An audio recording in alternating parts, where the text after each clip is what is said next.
It's all about love, bruv. Didn't you know? All about love. It's all about love. Okay. Which Rashi did you choose for us this week? This week we chose a lovable Rashi from possibly one of the most famous, important words of the entire Torah, 𝗦𝗢𝗲𝗏. 𝗦𝗢𝗲, because this week's Parsha, ห์𝗲𝗲𝗃, contains the verse, the paragraph of the Shema. And after we say Shema Yisrael Hashem Elokeinu Hashem Echad, we talk about once we declare our connection to God, the next word is 𝗦𝗢𝗃, and you shall love. What is this? And you shall love. That's a good question, no? What is this? And you shall love. Verse 6. No, chapter 6, verse 5. That's right. Chapter 6, verse 5. Okay. So right. So there, over there, it says 𝗦אהבת את Hashem Elokecha b'chol levavecha v'chol nafshecha v'chol madecha. Rashi just picks up 𝗦אהבת. Right. What does he say? Go for it. Okay. So there's quite a bit of Rashi over here. Let's just take for today the first three words. Rashi says 𝗦אהבת, and you shall love. Asay dvarav me'ahava. Do his words or things from love. Do his words or things from love. That's it. That's our text for today. Short, sweet, and what is the point? What's Rashi want over here? If I had to tell you, what does it mean, and you shall love? Well, it means, and you shall do his things from love. That's very strange, eh? Very strange. And the biggest difficulty I have with this is that if Rashi's defining what it means, and you shall love, so how can he use the word that he's defining in the definition? It's against all the rules. You can't use the word you're defining in the definition. Unless what, like I said, it's not a definition. It's a concept. It's a concept. So then what is it? What is the okay, right, of course. So what is the concept then? If God says, and you shall love, so okay, God, what does that mean? Does it mean I must flutter my eyelids? Does it mean that I must hold my chest? Does it mean that I must work on my admiration? Must I look at the world? What must I do? How must I love you? Oh, God. So you're basically saying these three words is what love is about as a person. Well, let's go to a basic rule. What's the job of Rashi? He's got a few jobs, but what is the modus operandi of Rashi? How does Rashi teach? Rashi teaches by quoting a text and explain. I'll tell you what this text means, and the meaning is he's not a dictionary, but he is a guide for life. Rashi stands for Rabban Shel Yisrael. He's the quintessential teacher of the Jewish people. He takes text from the Chumash and from other divine texts, and he tells you what is the take-home message that I want you to get from this. What is the take-home message from 𝗦אהבת? And you shall love. So you're saying because he's targeted one word from that pasuk, not 𝗦אהבת את Hashem Elokecha, he just said, no, we'll leave that alone. 𝗦אהבת. Right. I want you to know, says Rashi, the life lesson from one word, 𝗦אהבת, and you shall love. And what is that, and you shall love? Says Rashi, you better have love already, because I'm putting that as part of the explanation. And you shall love, and you shall do his words from love. Well, that's a bit strange, because then I have to know what love is already, because I can't fit it back in if I don't know what love is. Rashi's not telling what love is. Rashi says, do his words from love. The key word seems to be asay. Asay is not an ephemeral word. It's a physical, practical word. It's an active, it's a human thing. It's an earthly thing. Okay, good. So if we can summarize what you've been saying, what I've been saying, there are three very difficult issues with this Rashi. The first one is, as you pointed out, that Rashi's only using one word. He's only asking or explaining v'ahavta, and you shall love. He doesn't say v'ahavta es Hashem 𝗍𝗲𝗓.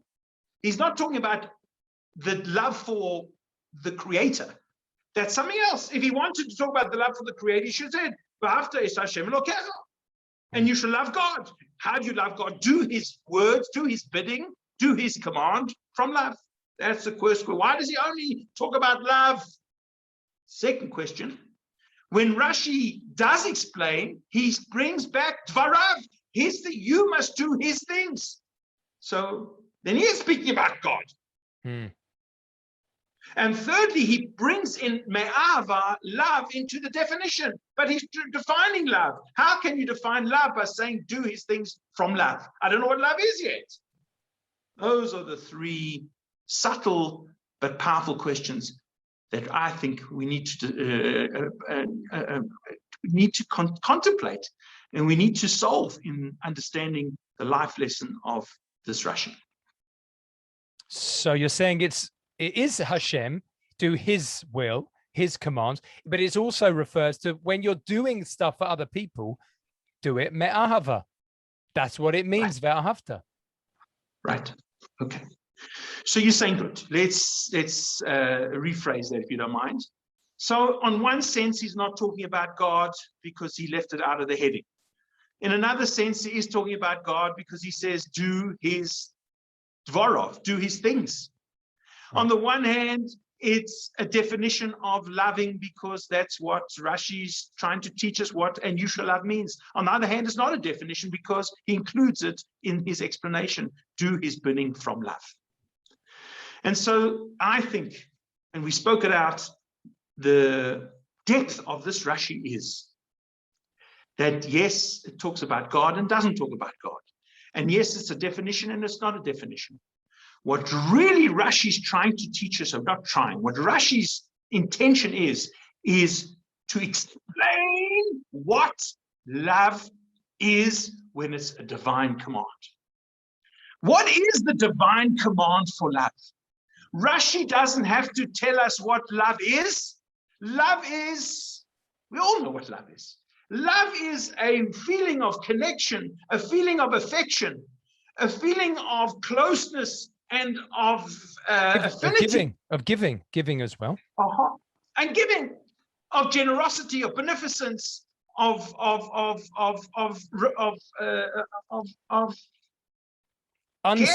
unselfishness. All of those things that we've said, all those beautiful things, and there's many, many more, do not yet reach the Torah definition of and you shall love. Isn't that amazing? Because according to Rashi's teachings, the command and you shall love requires more than those emotions and those virtues.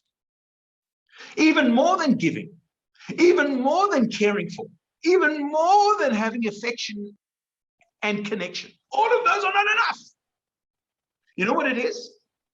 There must be something that is in addition to that, and more than in addition, that comes first. Rashi doesn't say me'ahava asay dvarav. He says asay dvarav me'ahava. And we know that whatever Rashi puts first takes priority. Right. And so Rashi is telling the most unbelievable life lesson.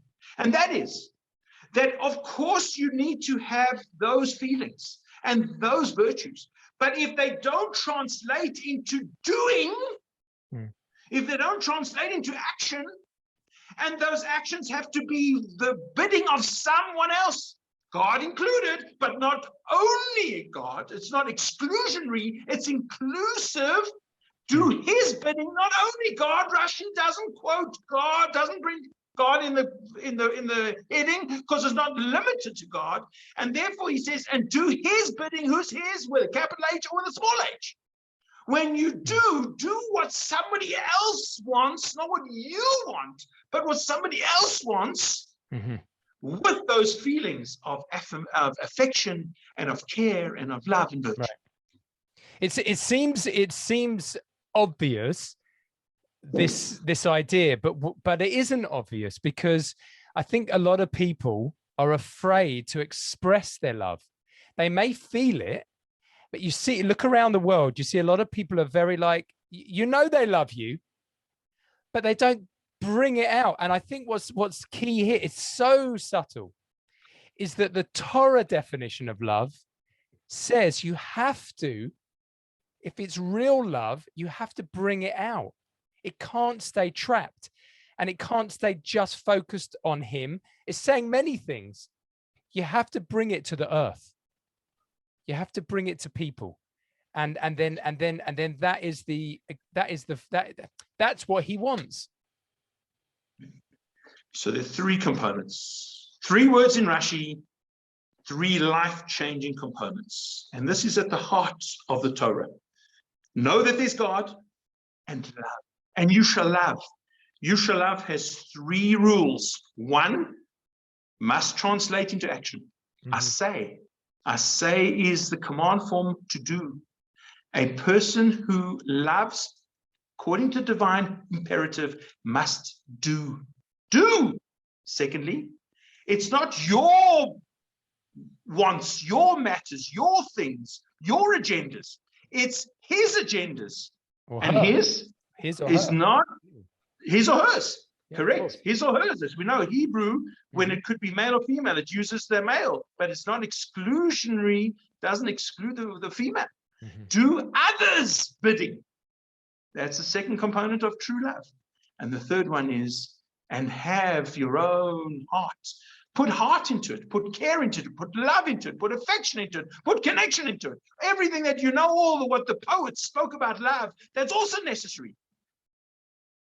Where most people, begin and end, for a Torah mindset, it's only the third, important, but third component of what it really means to be a person who loves.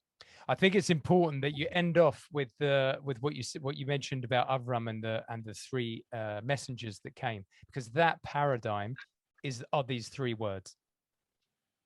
Absolutely. So we know, and it's almost like the most important snapshot of human history, a man who is speaking to God and connecting to God and expressing his affection to God.